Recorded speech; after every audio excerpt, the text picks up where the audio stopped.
नमस्कार, जनसंपर्क टुडे में आपका स्वागत है। आज की दिन भर की खास खबरों के साथ मैं हूं देवेंद्र ओगारे। आइए नजर डालते हैं आज की जिले की खास खबरों पर। राजस्व मंत्री श्री करण सिंह वर्मा ने सीएम राइज स्कूल इछावर में स्कूल चले हम अभियान का शुभारंभ किया। कार्यक्रम में बच्चों को तिलक लगाकर और पुष्पमाला पहनाकर शाला में प्रवेश कराया गया। इस अवसर पर उन्होंने कहा कि बच्चे देश का भविष्य हैं और हमें उन्हें बेहतर शिक्षा देकर एक सशक्त नागरिक बनाने की जिम्मेदारी हम सभी की है। उन्होंने कहा कि कोई बच्चा पढ़ाई से वंचित ना रहे, इसके लिए प्रदेश सरकार शिक्षा के क्षेत्र में सभी आवश्यक सुविधाएं उपलब्ध करा रही है। उन्होंने कहा कि स्कूल चले हम अभियान के द्वारा 100% बच्चों का प्रवेश सुनिश्चित किया जाएगा। प्रदेश के साथ ही सीहोर जिले में स्कूल चले हम अभियान 1 अप्रैल से प्रारंभ हो गया है। इस अभियान का शुभारंभ सीहोर स्थित सीएम राइज मनुबेन स्कूल में विद्यार्थियों को तिलक लगाकर, फूल माला पहनाकर तथा पुस्तकें एवं गणवेश वितरित कर किया गया। इस अवसर पर नगर पालिका अध्यक्ष श्री प्रिंस राठौर तथा जिला भाजपा अध्यक्ष श्री नरेश मेवाड़ा ने शिक्षा के महत्व पर प्रकाश डालते हुए कहा कि राष्ट्र की उन्नति तभी हो सकती है जब उसके नागरिक शिक्षित और संस्कारवान हों। कलेक्टर श्री बालागुरु के ने कहा कि शिक्षा व्यक्तित्व विकास और समाज की रीढ़ है। बिना शिक्षा के मनुष्य बिना बुनियाद की इमारत की तरह होता है। व्यक्तित्व, समाज तथा राष्ट्र के निर्माण के लिए केवल शिक्षा ही एकमात्र माध्यम है।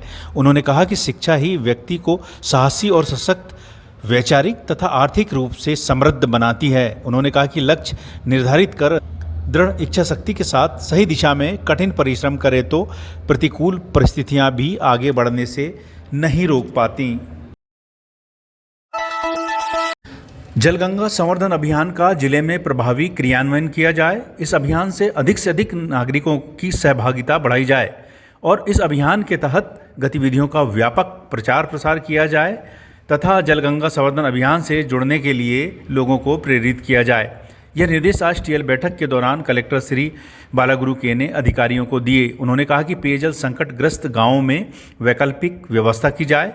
उन्होंने कहा कि आवश्यकता पड़ने पर निजी बोर भी अधिग्रहित किए जाएं। उन्होंने उपार्जन केंद्रों का भ्रमण करने तथा केंद्रों पर सभी आवश्यक व्यवस्थाएं सुनिश्चित करने के संबंधित अधिकारियों को निर्देश दिए।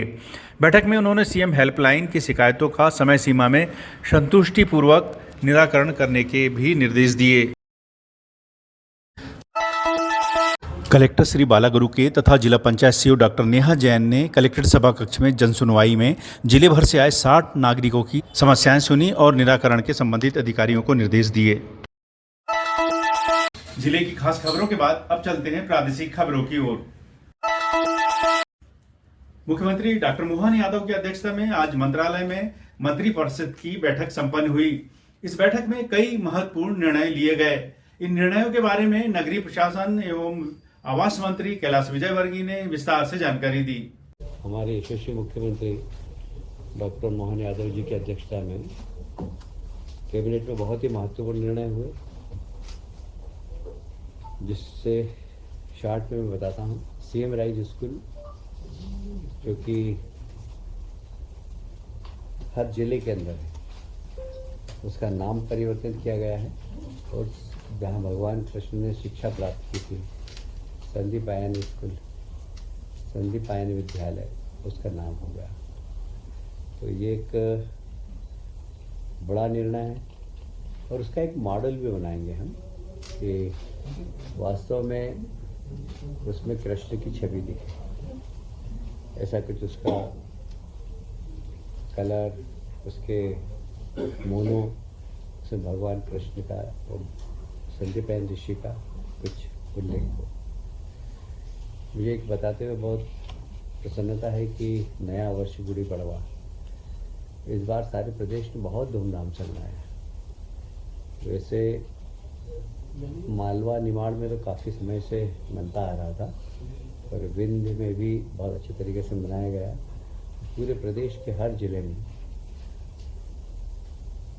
प्रशासन ने भी और जनता ने भी इसमें हिस्सा लेकर और नए वर्ष का सेलिब्रेशन किया।